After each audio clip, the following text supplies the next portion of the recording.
ఈ ప్రపంచాన్ని ఒకసారి చూడు. ఒక మనిషి తనకు ఉన్నది చాలదని చెప్పేసి పరిగెట్టడం మొదలుపెట్టాడు. ఇప్పుడు తన పరుగు ఎందుకో తెలియక పరిగెడుతూనే ఉన్నాడు. ఇవేనా మనం సాధించుకున్న విజయాలు? ఇవేనా మనం సాధించుకున్న స్వేచ్ఛలు? ఒకప్పుడు మన జీవితాన్ని ఆలోచనలతో, ప్రశ్నలతో నింపాం. ప్రతి అడుగు వెనుక ఒక అర్థాన్ని వెతికాం. కానీ ఈ రోజు మన జీవితం ఒక అడ్డు అదుపు లేని ప్రవాహం అయిపోయింది. వేగం తప్ప గమ్యం లేదు. ఒక క్లారిటీ లేదు. అసలు సత్యం అనేది లేదు. స్క్రీన్ వెలుగుల్లో మనల్ని మనం పోగొట్టుకుంటున్నాం. టెక్నాలజీ అనే కత్తితో మనల్ని మనం మన వాస్తవాల్ని చీల్చుకుంటున్నాం. ఒక మనిషితో స్వేచ్ఛగా మాట్లాడాల్సింది పోయి మనకి తెలిసిన వాళ్ళని, మన చుట్టాలని, మన వాళ్ళని పక్కన పెట్టి కొన్ని లక్షల మందితో అక్షరాలు అనే యుద్ధం మాత్రం ఆన్లైన్ లో చేస్తూనే ఉన్నాం. ఇవి మన మనుషులకున్న తెలివితేటలు. నిజమైన జ్ఞానం బయట ప్రపంచంలో కాదు, మనలో ఉంటుంది. కానీ మనం దాన్ని పట్టించుకోకుండా వేల కొద్ది అభిప్రాయాల మధ్య నిలబడి ఏది నిజం, ఏది అబద్ధం, అసలు నిజానికి అబద్ధానికి తేడా తెలియక ఒక గందరగోళంలో ఉన్నాం. ఒక ఆలోచన, ఒక అభిప్రాయాన్ని మనం వేరొకరి నుంచి తీసుకొని అది మన సొంత ఆలోచన అనుకుంటున్నాం. అంతెందుకండి, ఇతరులను కాపీ కొట్టి మన సొంత వ్యక్తిత్వాన్ని చంపేసుకుంటున్నాం. ఇదంతా ఎవరి కోసం? ఒక మనిషిని మనిషిగా నిలబెట్టేది అతని ఆలోచన. కానీ ఈ ఆలోచనని ఈరోజు మనం ఒక బానిసలా మార్చేసాం.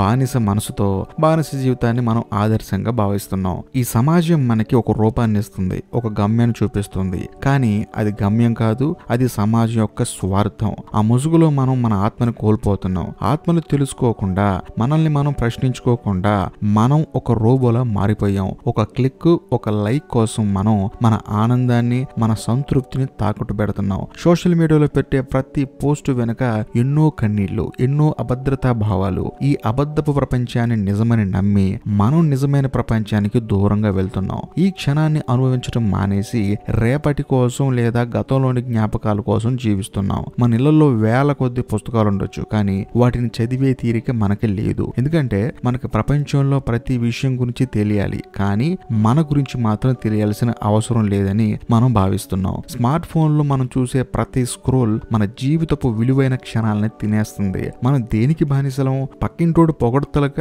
లేకపోతే నీతో అవసరం ఉన్నవాడు నీకు అబద్ధం చెప్పి నీ చేత పని చేపించుకునే వాడి తెలివితేటలుగా. అసలు ఈ పరుగు ఎక్కడికి? ఈ గెలుపు ఎవరికి?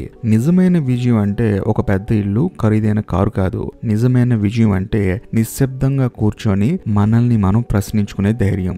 నిజమైన విజయం అంటే మన మనస్సులో ఒక శాంతి, ఒక క్లారిటీ. సంతోషం అంటే అంతులేని వస్తువులను పోగేసుకోవడం కాదు, అది మనల్ని మనం తెలుసుకోవటం. బయట ఉన్న ఏది మనకి శాశ్వతమైన ఆనందాన్ని ఇవ్వలేదు.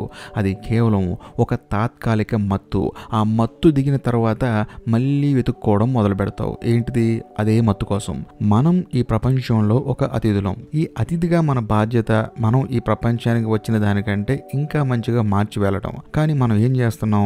మనల్ని మనం మన చుట్టూ ఉన్న ప్రపంచాన్ని నాశనం చేస్తున్నాం. ఒకప్పుడు ప్రకృతితో మనం ఒక సంబంధం పెట్టుకున్నాం. ఇప్పుడు దానిని కేవలం మన అవసరాల కోసం వాడుకుంటున్నాం. నదులు, అడవులు, పక్షులు ఇవన్నీ మన ఆశలకి, ఆశయాలకి బానిసలుగా మారిపోయాయి. మనల్ని మనం ప్రశ్నించుకోవడం మానేస్తే మనం మనిషిగా మన ఉనికిని కోల్పోతాం, ఆలోచించే శక్తిని కోల్పోతాం. మనం ఒక యంత్రంలో మారిపోతాం. యంత్రాలు మంచివి కావు, కానీ వాటికి ఆత్మ ఉండదు, వాటికి ప్రేమ ఉండదు, వాటికి నువ్వు కూడా తెలియదు. ఒకసారి ఆగి గాలి పీల్చి చూడు, నీకేమనిపిస్తుంది?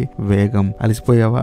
మనిషి జీవితంలో అత్యంత విలువైంది ఏంటి? డబ్బు, పేరు, ప్రతిష్ట కావు. అది నీ సమయం, నీ లోపల ఉన్న నిశ్శబ్దం. ఆ నిశ్శబ్దంలోనే నీకు అన్ని ప్రశ్నలకి సమాధానాలు దొరుకుతాయి. ఆ నిశ్శబ్దంలోనే నీ నిజమైన స్వరూపం కనిపిస్తుంది. అందుకే ఇప్పుడు ఈ క్షణం నుంచి ఒక ప్రశ్న అడుగు. నేను నిజంగా జీవిస్తున్నానా, లేదా కేవలం ఉనికిని కొనసాగిస్తున్నానా? ఈ ప్రశ్న నిన్ను నడిపిస్తుంది, నీలోని సత్యాన్ని బయటికి తీసుకొస్తుంది, నీ జీవితాన్ని మళ్ళీ నీ చేతుల్లోకి తీసుకుంటుంది. ఆ పరుగు ఆపు. ఈ ప్రపంచాన్ని ఒక కొత్త కన్నుతో చూడు.